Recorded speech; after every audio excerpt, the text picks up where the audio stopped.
আলহামদুলিল্লাহ। সওদাগরের পক্ষ থেকে সবাইকে আসসালামু আলাইকুম ওয়া রাহমাতুল্লাহ। আশা করি সবাই ভালো আছেন। আমাকেও আল্লাহ তাআলা ভালো রাখছেন, আলহামদুলিল্লাহ।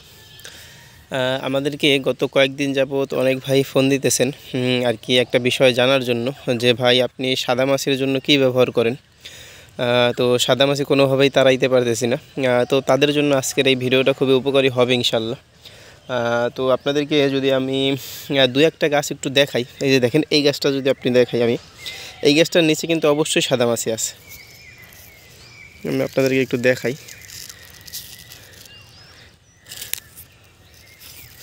এই যে দেখেন, এইমাত্র আপনারা হয়তো ক্যামেরায় বোঝা যাবে কি না আমি জানি না, কেননা দেখেন এই গাছটার কিন্তু আগাটা আপনারা একটু দেখেন, আগাটা কিন্তু একটু হালকা হলুদ বর্ণ ধারণ করছে।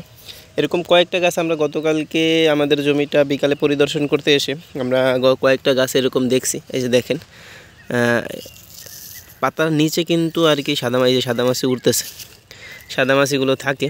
তো সাদামাছির কারণে কিন্তু সাদামাছির বিষয়টা যদি সঠিক সময়ে আপনি পদক্ষেপ নিতে না পারেন, তাহলে কিন্তু আপনার পুরো প্রজেক্টটা ধ্বংস হয়ে যাবে।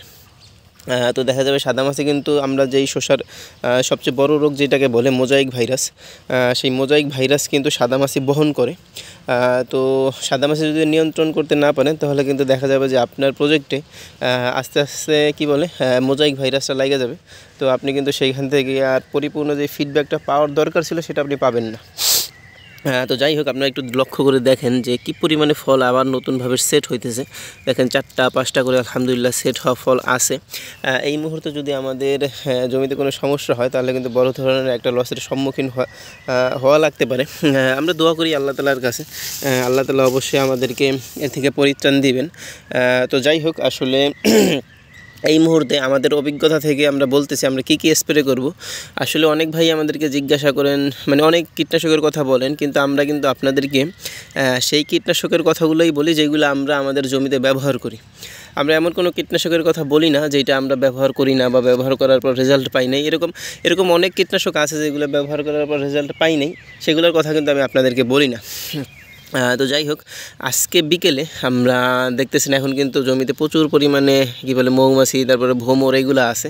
তো এই সময় কিন্তু আপনারা কখনোই বিশেষ করে ইমিডাক্লোরপিড গ্রুপের কীটনাশক, তারপরে যে কোনো কীটনাশকই ইউজ না করার চেষ্টা করবেন। তো তাহলে দেখা যাবে যে মৌমাছির উপরে একটা প্রভাব পড়বে, মৌমাছি কিন্তু জমিতে আসবে না। তো যাই হোক, আমরা কিন্তু আজকে বিকালের দিকে অর্থাৎ 3টার দিকে আমরা আজকে প্রথম ফল হারভেস্ট হবে ইনশাল্লাহ জমিতে। এরপরে দেখা যায় হারভেস্ট করার পরে আমরা 3টার দিকে আমাদের জমিতে সাদামাছির জন্য দিব হলো টিডো প্লাস, সেই কোম্পানির টিডো প্লাস। আর এর ঠিক 2 দিন পরে, যেহেতু সাদামাছির আকারটা একটু ব্যাপক দেখা যাইতেছে, মোটামুটি ভালো কয়েকটা গাছেই আমি দেখছি যে সাদামাছির আক্রমণ আছে। তো এই কারণে কিন্তু আমরা আবার মাঝখানে 2 দিন গ্যাপ দেবো। আজকে সম্ভবত বুধবারে আমরা স্প্রে করবো আজকে টিডো প্লাস সাদামাছির জন্য। তো সাথে দেবো হলো যে কোনো একটা ছত্রাকনাশক, এটা হতে পারে অ্যামকোজেম, হতে পারে অ্যামিস্টার টপ, হতে পারে অ্যান্ট্রাকল, যে কোনো একটা কীটনাশক ছত্রাকনাশক দিব। তো ছত্রাকনাশক দেওয়ার পরে শুধু এই 2টাই স্প্রে করবো। এরপর আমরা 2 দিন গ্যাপ দেবো, বৃহস্পতিবার শুক্রবার। এই 2 দিন গ্যাপ দিয়ে আমরা স্প্রে করবো বায়ারের মোভেন্টো, যদি আমরা পাই। আমাদের এখানে আসলে বায়ারের মোভেন্টোটা ওইরকমভাবে পাওয়া যায় না, যদি আমরা পাই বায়ারের মোভেন্টো ইউজ করব, আর না হলে অটো কোম্পানির ইমিটাপ, এই 2টা ওষুধ ইউজ করব। ওইটার সাথেও আমরা যে কোনো একটা ছত্রাকনাশক ব্যবহার করবো ইনশাল্লাহ। তো এরকম করলে ইনশাল্লাহ আমরা আশাবাদী যে আমাদের জমি থেকে সাদামাছির আক্রমণটাকে মানে যেই আক্রমণটা হয়েছে ওইটা চলে যাবে ইনশাল্লাহ। তো আপনারাও কিন্তু এইভাবে ব্যবহার করতে পারেন। তারপর আপনাদের যদি কোনো পরামর্শ থাকে আমাদেরকে অবশ্যই দিবেন ইনশাল্লাহ।